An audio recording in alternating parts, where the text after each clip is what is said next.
आइए अब हम पढ़ते हैं गोलीय दर्पणों में प्रतिबिंब का बनना। उसमें सबसे पहला हमारा होगा अवतल दर्पण में प्रतिबिंब का बनना। अवतल दर्पण में प्रतिबिंब का बनना। उससे पहले हम एक बार पुनः अपने किरण आरेख नियम को याद करें, उसको एक बार दोहरा लेते हैं। पहला नियम होता है मुख्य अक्ष के, इस मुख्य अक्ष के समांतर जाने वाली किरणें दर्पण से टकराने के पश्चात अपने मुख्य फोकस से होकर गुजरती हैं। पहला नियम ये होता है। दूसरा नियम है वक्रता केंद्र से होकर जाने वाली किरणें दर्पण से टकराने के पश्चात अपने मार्ग में वापस लौट जाती हैं। तीसरा नियम है मुख्य फोकस से होकर जाने वाली किरणें, मुख्य फोकस से होकर जाने वाली किरणें दर्पण से टकराने के पश्चात मुख्य अक्ष के समांतर हो जाती हैं। पहली स्थिति होती है जब वस्तु अनंत पर हो, जब वस्तु अनंत पर हो, अनंत पर हो तो क्या होता है, ध्यान दीजिए। जब वस्तु अनंत पर होती है, जब वस्तु अनंत पर होती है तो वस्तु से निर्गत किरणें मुख्य अक्ष के समांतर आती हैं। अर्थात अगर हम वस्तु को यहाँ पर मान लेते हैं, यह अनंत है हमारा, तो यहाँ से निर्गत किरणें दोनों ही मुख्य अक्ष के समांतर जाएंगी। और जब ये समांतर जाएंगी तो आप ध्यान दीजिए, आप एक किरण जो अपने मुख्य अक्ष के समांतर जाती है वह अपने फोकस से होकर गुजरेगी, इस प्रकार से इस बिंदु से होकर गुजरती है, ठीक है। और इसी प्रकार से दूसरी किरण भी जब अपने मुख्य अक्ष के समांतर जाती है वो भी अपने फोकस से होकर गुजरेगी। इस प्रकार हम देखते हैं कि दोनों ही किरणें अपने मुख्य अक्ष के समांतर जाती हैं और टकराती हैं, परंतु ये किरणें आपस में मुख्य फोकस पर मिलती हैं। इसलिए इसका प्रतिबिंब कुछ इस प्रकार से न बनाकर यदि हम वस्तु को अनंत पर रख दें, ध्यान दीजिएगा, अगर वस्तु को हम अनंत पर थोड़ा सा और ऊपर कर देते हैं तो क्या होता है, देखिए यहाँ पर अगर रख देते हैं तो क्या होगा, तो एक किरण यहाँ से निकलेगी और ये जाएगी ठीक मुख्य अक्ष के समांतर, ऐसे फोकस से होकर गुजरेगी, ठीक है। और दूसरी किरण अपने मुख्य फोकस से होकर गुजरती है जो दर्पण से टकराने के पश्चात मुख्य अक्ष के समांतर हो जाती है। इस प्रकार हमको ये दिखता है कि ये किरणें वास्तव में मिल रही हैं, इसलिए इस वस्तु का प्रतिबिंब हमको वास्तविक प्राप्त होता है, अर्थात वास्तविक प्रतिबिंब हमको प्राप्त हुआ। वस्तु के सापेक्ष उल्टा प्राप्त हुआ और क्या हुआ, तो अत्यंत छोटा, क्योंकि यह मैंने पास में रखकर बनाया है, ध्यान रखिएगा, इसको बहुत दूर, यह अनंत पर है, यह अनंत की पोजीशन पर है, ठीक है, तो इसलिए इसको कहा गया है अत्यंत छोटा, अर्थात बिंदु के रूप का। अर्थात किस तरह का, क्योंकि दोनों ही रेखाएं जब मुख्य अक्ष के समांतर आ रही हैं तो निश्चित रूप से मुख्य फोकस पर ही काटेंगी, और जब मुख्य फोकस पर ही काटेंगी तो उनका जो प्रतिबिंब बनेगा वो बहुत छोटा प्राप्त होगा, बिंदु के रूप का प्राप्त होगा। जब वस्तु अनंत और वक्रता केंद्र के बीच हो, अर्थात वक्रता केंद्र से पहले रखा हो, वक्रता केंद्र से पहले हो तो क्या होगा, देखिए, तो वक्रता केंद्र से पहले हम मान लीजिए वस्तु ए बी यहाँ पर हम रख देते हैं, वस्तु ए बी, ठीक है। अब हम कहते हैं कि एक किरण जो मुख्य अक्ष के समांतर जाती है वह दर्पण से टकराने के पश्चात अपने मुख्य फोकस से होकर गुजरती है, दर्पण से टकराने के पश्चात अपने मुख्य फोकस से होकर गुजरती है। इसी प्रकार एक किरण जो अपने वक्रता केंद्र से होकर जाती है, एक किरण जो अपने वक्रता केंद्र से होकर जाती है अपने मार्ग में वापस लौट जाती है। इस प्रकार ये दोनों किरणें जिस बिंदु पर मिलती हैं, क्योंकि यह बी पॉइंट है इसीलिए इसका भी बी नाम रखते हैं, और यहाँ पर यह बी है, इसका नाम बदलने के लिए बी डैश कर देते हैं, और क्योंकि एक अक्ष रेखा पर है, अक्षीय रेखा पर है, तो इसको यहाँ से लंबवत रेखा खींच देते हैं, इसको हम ए डैश करते हैं। अब इस प्रकार हम देखते हैं कि वस्तु ए बी इतनी बड़ी है और इसका प्रतिबिंब इतना छोटा प्राप्त होता है, इसलिए हम कह सकते हैं कि इसका प्रतिबिंब कैसा बनता है, तो वास्तविक, यानी जब वस्तु अनंत और वक्रता केंद्र के बीच हो तो उसका प्रतिबिंब वास्तविक, उल्टा, वस्तु से छोटा प्राप्त होता है, वस्तु से छोटा बनता है। तीसरा है जब वस्तु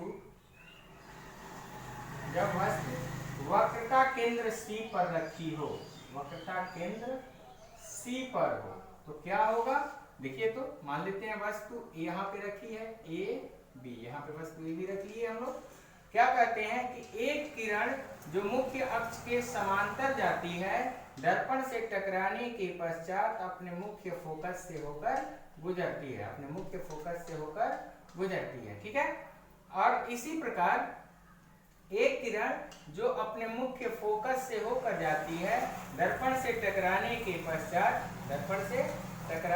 पश्चात मुख्य अक्ष के समांतर हो जाती है, मुख्य अक्ष के समांतर हो जाती है, ठीक है। ये मुख्य अक्ष के समांतर, इस प्रकार हम देखते हैं कि इसका प्रतिबिंब यहीं पर, यानी जहां वस्तु है उसके ठीक नीचे प्राप्त होता है या और यह वस्तु के बराबर प्राप्त होता है, यानी इसका प्रतिबिंब कैसा बनेगा हमको, तो वास्तविक बनेगा, उल्टा बनेगा और वस्तु के बराबर बनेगा, वस्तु के बराबर। ध्यान दीजिएगा एक बार आप लोग, वस्तु को बुकों में विशेष तौर से एनसीईआरटी बुक में बिंब कहा है, ठीक है ना। तो बिंब मतलब वस्तु होता है, प्रतिबिंब मतलब जब वस्तु वक्रता केंद्र और फोकस के बीच हो, तो क्या होता है, ध्यान दीजिए, जब वस्तु फोकस और वक्रता केंद्र के बीच रखी जाती है, ध्यान दीजिए, यहाँ पे हम मान लेते हैं ये A हो गया और ये B हो गया। इस प्रकार हम पाते हैं कि एक किरण जो मुख्य अक्ष के समांतर जाती है, दर्पण से टकराने के पश्चात अपने मुख्य फोकस से होकर गुजरती है, सॉरी ये आप लोग स्केल से मिलाएंगे, ठीक है, मुख्य फोकस से होकर गुजरती है, ठीक है। और एक किरण जो मुख्य फोकस से होकर जाती है, दर्पण से टकराने के पश्चात मुख्य अक्ष के समांतर हो जाती है, मुख्य अक्ष के समांतर हो जाती है। इस प्रकार ये दोनों किरणें यहाँ पर मिलती हुई दिखाई दे रही हैं, दोनों एक दूसरे को, ठीक है, मिल रही हैं। तो अब देखिए B से किरण निकली है इस तरह, यहाँ पे B डैश और A चूंकि A अक्ष पे ही रहेगा इसलिए A डैश। अब हम पाते हैं कि वस्तु का कैसा प्रतिबिंब बना है, तो उल्टा बना है, और कैसा बना है, तो वास्तविक बना है, क्योंकि किरणें वास्तव में मिलती हैं, ठीक है, वास्तविक हो गया, उल्टा हो गया और वस्तु से बड़ा बनता है, वस्तु से बड़ा बनता है, ठीक है। जब वस्तु फोकस पर हो तो कैसा प्रतिबिंब बनेगा, ध्यान दीजिए, इसका प्रतिबिंब दो तरह से मैं बनाऊंगा। पहला ये देख लीजिए, मान लीजिए वस्तु यहाँ फोकस पर हो गई A B, ठीक है, यहाँ वस्तु फोकस पर हो गई, नीचे A है ऊपर B है। अब क्या होगा, तो ध्यान दीजिए, एक किरण कहते हैं कि जो मुख्य अक्ष के समांतर जाती है, ठीक है, मुख्य अक्ष के समांतर जाती है, तो मुख्य अक्ष के समांतर जाने वाली किरण अपने मुख्य फोकस से होकर गुजरेगी, मुख्य अक्ष के समांतर जाने वाली किरण अपने मुख्य फोकस से होकर गुजरेगी। और दूसरी किरण जो अपने मुख्य फोकस से होकर जाती है, ध्यान दीजिए चूंकि ऑलरेडी मुख्य फोकस पे है ही, तो इसलिए अब इसको हम वक्रता केंद्र से गुजारते हैं, ठीक है। तो वक्रता केंद्र से जब हम इसको गुजारेंगे तो ये अपने मार्ग में वापस लौट जाती है। इस प्रकार से ये किरणें आपस में कभी भी मिलती नहीं है, क्योंकि ये दूरी सदैव समान रहती है। तो इस प्रकार यह माना जाता है कि यह अनंत पर बनती है।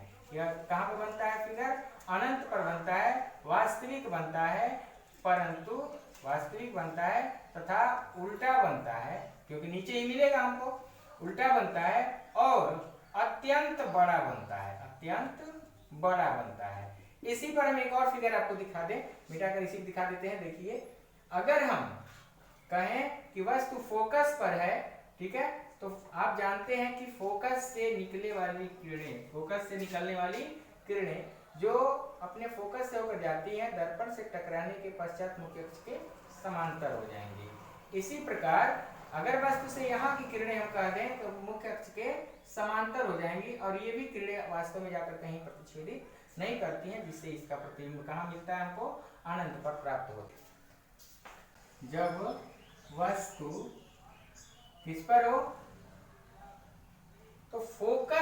और ध्रुव के बीच हो, फोकस और ध्रुव के बीच हो, ठीक है ना। तो क्या होगा देखिए, तो मान लेते हैं यहां पर वस्तु है, ठीक है, और यहां से मुख्य अक्ष के समांतर निर्गत किरणें, मुख्य अक्ष के समांतर निर्गत किरणें अपने मुख्य फोकस से होकर गुजरेंगी, मुख्य फोकस से होकर जाती हैं, तथा एक किरण जो अपने मुख्य वक्रता केंद्र से होकर जा रही है, अपने वक्रता केंद्र से होकर जा रही है, यह अपने मार्ग में वापस लौट जाती है। इस प्रकार ये दोनों किरणें इधर फैलती हुई प्रतीत होती हैं हमें, इस प्रकार ये दोनों किरणें आपस में हमें फैलती हुई प्रतीत होती हैं। तो आगे इन किरणों को क्या करते हैं हम लोग, आगे इन किरणों को जैसे कि हम बढ़ाते हैं, डॉटेड लाइन में बढ़ा दिया करेंगे, ठीक है ना। इन किरणों को जैसे ही हम आगे की तरफ बढ़ाते हैं तो हम क्या पाते हैं, ये किरणें आपस में कहीं न कहीं एक दूसरे को प्रतिच्छेदित करती हैं, परंतु ये दर्पण है, ये किरण उधर जाती नहीं है, ऐसा सिर्फ हम मानते हैं, ठीक है, ऐसा वास्तव में होता नहीं है, ठीक है। तो इसलिए कहा जाता है, क्योंकि यह बी है, यहाँ भी बी हो जाएगा और ये नीचे ए हो जाएगा, ठीक है, ए डैश बी डैश। अब हम देखते हैं वस्तु का प्रतिबिंब कैसा प्राप्त हुआ है, तो आभासी प्राप्त हुआ है। क्यों? क्योंकि किरणें वास्तव में नहीं, ये सिर्फ आभास हो रहा है, डॉटेड लाइन में रखा गया इसीलिए, ये सिर्फ आभास में बन रहा है, तो ये प्रतिबिंब आभासी बनता है, और प्रतिबिंब आभासी बनने के साथ साथ वस्तु के सापेक्ष देख लीजिए कैसा है, सीधा है और वस्तु से बड़ा बनता है। इसके बाद एक टॉपिक और है कि उत्तल दर्पण द्वारा प्रतिबिंब किस प्रकार बनता है।